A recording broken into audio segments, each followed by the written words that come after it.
In this video we're going to be talking about something called tablature, or tab for short, which you'll more commonly hear it referred to as, and it's also much easier to say. So what is tablature? It's basically a method of communicating our music on the guitar, just like our notation with our different dots on the lines. This is similar, but it's a little bit easier to read in some respects.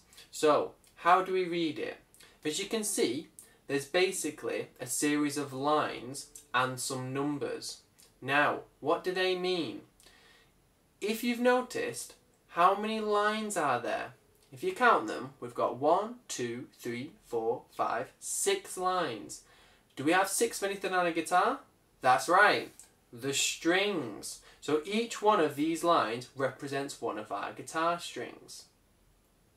So the highest line on the music, the one that's highest to the top, is actually the string that's closest to the floor on our guitar. That's because it's the highest sounding string, therefore that's why it's at the top on the tab. So the top line is our first string. That means the bottom line is obviously going to be the string that's closest to us, our 6th string. And then every other line is one of our strings in between. So starting from the top, it's 1st string, 2nd string, 3rd string, 4th, 5th, and then 6th is at the very bottom. Now we're going to be talking about how do we know what string we're playing and what do those numbers mean? Well, funnily enough, the numbers tell us what string we're going to be playing. So, depending on what line the number is on, that tells you what string you're going to be playing. But you're probably thinking, Mr. Kelly, what does that number mean itself? Well, as well as our strings, what else do we need to know where to put our fingers on the guitar? That's right, our frets. So we've got our right hand sorted with the strings, but we also need to know where we're putting our left hand for the frets. And it's quite simple.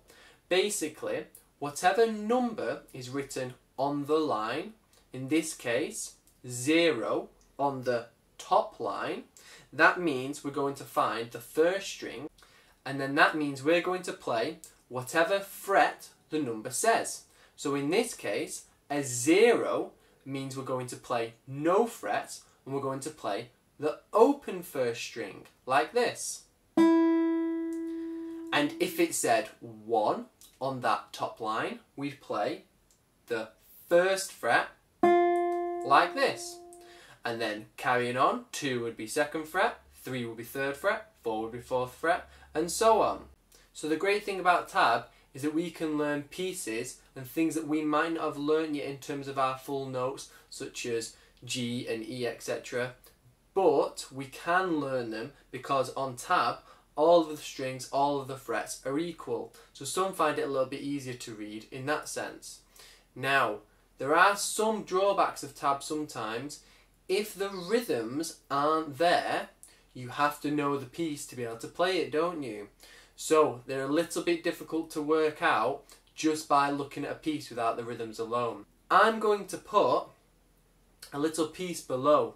Now looking at it, there aren't any rhythms on it, it just looks like a series of numbers. Now you're probably looking at that thinking, I wouldn't know how to play that. But if I show you how it goes, then you can try and copy it using the frets, and you can try and work out if you recognise the piece. Funnily enough, it's actually a piece from earlier in the book that we've already had a little look at. It goes like this.